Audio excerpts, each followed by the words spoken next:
Hello everyone, स्वागत है आप सभी का यूट्यूब सहेली चैनल में। फ्रेंड्स, बच्चेदानी और बच्चेदानी की ओपनिंग, जिसको हम सर्विक्स बोलते हैं, ये एक बहुत महत्वपूर्ण अंग है हमारे प्रजनन तंत्र का, महिला के प्रजनन तंत्र का, जो कि अलाउ करता है एक महिला के पूरे मासिक चक्र के दौरान अलग अलग समय पे कभी ये बंद होता है, कभी ये ओपन होता है, और जब ओपन होता है तब गर्भधारण की संभावना सबसे ज्यादा होती है। लेकिन इसमें एक जटिलता पाई जाती है। कई महिलाओं को बच्चेदानी का मुंह हमेशा बंद रहता है या फिर बहुत नैरो होता है, बहुत संकरा होता है, जिससे कि उनको इनफर्टिलिटी की प्रॉब्लम होती है। फ्रेंड्स, हम देख सकते हैं इस तरीके से कि बच्चेदानी का मुंह यहाँ पर है, इससे ऊपर का पोर्शन, फ्रेंड्स ये सर्विक्स आप यहाँ पे देख सकते हैं। इससे नीचे का पार्ट वजाइना का पार्ट है और बच्चेदानी के मुंह से ऊपर का पार्ट यूट्रस का पार्ट। तो जब सर्विक्स ओपन होती है तो स्पर्म एंटर हो पाते हैं, या फिर पीरियड्स के दौरान सर्विक्स ओपन होती है तो डिस्चार्ज फ्लो होता है यूट्रस से। लेकिन अगर किन्हीं कंडीशंस में सर्विक्स पूरे महीने बंद रहती है तो ऐसी कंडीशन में एक महिला को इनफर्टिलिटी की प्रॉब्लम होती है। फ्रेंड्स, सबसे पहले हम जानेंगे कि सर्विक्स का इंपॉर्टेंस क्या है, गर्भधारण करने में सर्विक्स का महत्व क्या है। ये एक डोर है, ये एक दरवाजा है, ये एक एंट्री और एग्जिट का पॉइंट है जो यूट्रस की ओपनिंग के फॉर्म में होता है।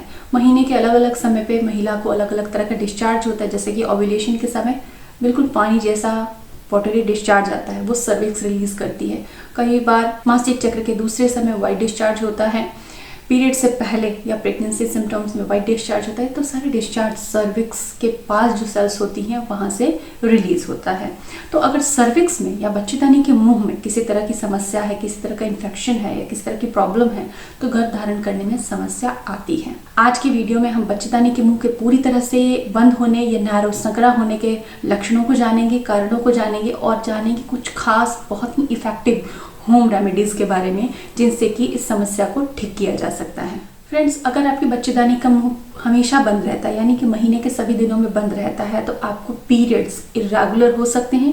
पीरियड्स के दौरान ठीक से फ्लो आपको नहीं आएगा, पीरियड्स काफ़ी पेनफुल हो सकते हैं, और अगर पीरियड्स ठीक से नहीं आ रहा है तो वो एक्यूमुलेशन जो है वो जमा होता जाएगा यूट्रस के अंदर और आपके एंडोमेट्रियस की कंडीशन के लिए भी जिम्मेदार हो सकता है। ये इनफर्टिलिटी भी और बच्चेदानी के मुंह के बंद होने की वजह से इनफर्टिलिटी की भी प्रॉब्लम होती है, क्योंकि ये स्पर्म्स को एंटर होने से रोकता है। तो फ्रेंड्स, अगर आपको पीरियड्स इरेगुलर आते हैं या फिर आपको पीरियड्स के दौरान बहुत पेन होता है, आपको कांटेक्ट के दौरान बहुत पेन रहता है, आपको डिस्चार्ज ठीक से नहीं आता, तो आप इसकी जांच गायनिक से जरूर करवाएं।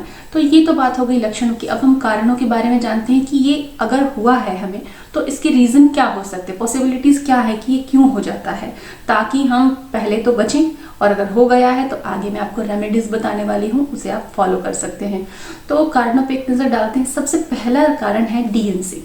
अगर आपका डीएनसी हुआ है 1 या 2 बार तो हो सकता है कि आपके बच्चेदानी का मुंह नैरो हो जाए, पूरी तरह से बंद हो जाए। अगर आपको बार बार मिसकैरेज हुआ है तो ऐसे कंडीशन में भी सर्विक्स बंद हो सकती है। अगर आपको पहले से ही एंडोमेट्रियोसिस की प्रॉब्लम है तो ऐसे कंडीशन में भी सेल की ओवरग्रोथ होने की वजह से सर्विक्स क्लोज हो जाती है। अगर आपको सिस्ट है या फिर कोई एबनॉर्मल सा ग्रोथ है तो ऐसी कंडीशन में भी सर्विक्स बंद होने के चांसेस होते हैं। फ्रेंड्स, कई बार कुछ इन्फेक्शन की वजह से भी सर्विक्स बंद हो जाती है। तो फ्रेंड्स, अब हम जानेंगे कि अगर बच्चेदानी का मुंह बंद है, सर्वाइकल स्टेनोसिस की प्रॉब्लम है, तो हम उसको ट्रीट कैसे करेंगे, उसका इलाज कैसे कराएंगे। अगर हम मेडिकल ट्रीटमेंट लेते हैं तो क्या करना चाहिए, और अगर होम रेमेडीज लेते हैं तो हमको किस तरीके से किन चीज़ों को चयन करना चाहिए। तो फ्रेंड्स, एक नज़र डालते हैं कि किस तरीके से मेडिकल ट्रीटमेंट इसका लिया जाता है। तो जब भी आप इसका मेडिकल ट्रीटमेंट लेंगे तो उसके लिए 3 फैक्टर को देखा जाएगा कि सबसे पहली चीज़ कि आपको सिम्टम होते हैं या नहीं।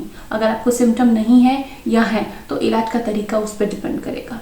दूसरी चीज़, आपकी एज क्या है, अगर आप फर्टाइल एज में हैं या फिर आप मीनोपॉज के पास में हैं, ये चीज़ें देखी जाती हैं।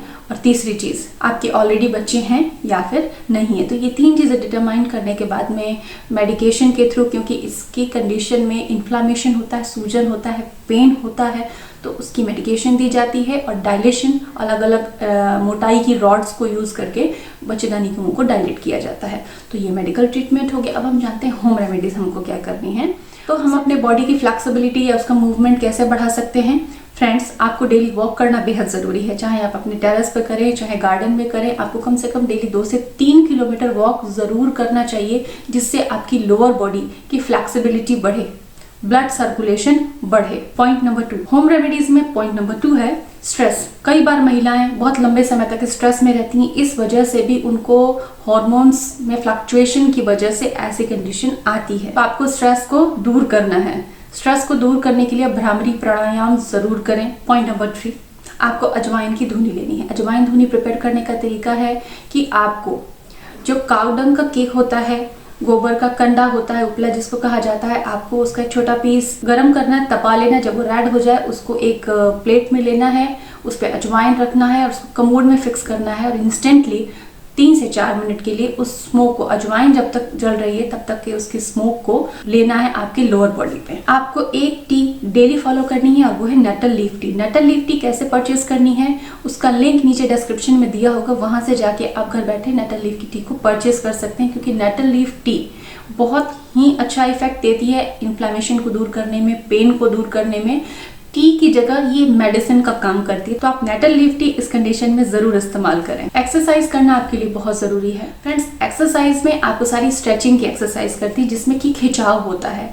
प्रॉब्लम हमारे लोअर बॉडी में है, तो हमको पैरों की, जांघों की और पेल्विक का जो एरिया है, पेट का जो निचला एरिया है, उसमें खिंचाव पैदा हो, इस तरह की सारी एक्सरसाइजेस करनी है। जैसे महिलाओं के लिए बटरफ्लाई आसन है, बटरफ्लाई आसन आप कर सकते हैं। सूर्य नमस्कार एक बहुत ही अच्छा सेट ऑफ एक्सरसाइज है जिससे कि हमारी पूरी बॉडी की एक्सरसाइज हो जाती है। तो आप सूर्य नमस्कार भी कुछ राउंड अपनी सुविधा अनुसार जरूर कर सकते हैं। इसके अलावा जो भी स्ट्रेचिंग की एक्सरसाइजेस आपको आती हैं आप उन्हें जरूर करें, लेकिन बॉडी की फ्लेक्सिबिलिटी मेंटेन करना बहुत जरूरी है। अगर आपको वजन ज्यादा है तो आप अपने वजन को भी कंट्रोल करें। तो फ्रेंड्स, इस तरीके से होम रेमेडीज से बहुत शुरुआती स्टेजेस में, या अगर आपको सिम्टम नहीं है या बहुत कॉम्प्लिकेटेड आपकी प्रॉब्लम नहीं है, तो होम रेमेडीज से बहुत ही जल्दी ठीक हो जाएगी। लेकिन अगर आप मेडिकल ट्रीटमेंट ले रहे हैं तो उसके साथ भी सारी होम रेमेडीज को आप फॉलो कर सकते हैं, क्योंकि इनका कोई साइड इफेक्ट नहीं है।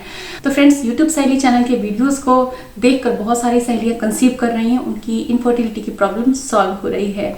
तो आप भी वीडियोस को जरूर देखें ताकि आपकी भी प्रॉब्लम जल्दी से जल्दी सॉल्व हो सके। इसी तरह बने रहिएगा मेरे साथ यूट्यूब सहेली चैनल पे। Thanks for watching.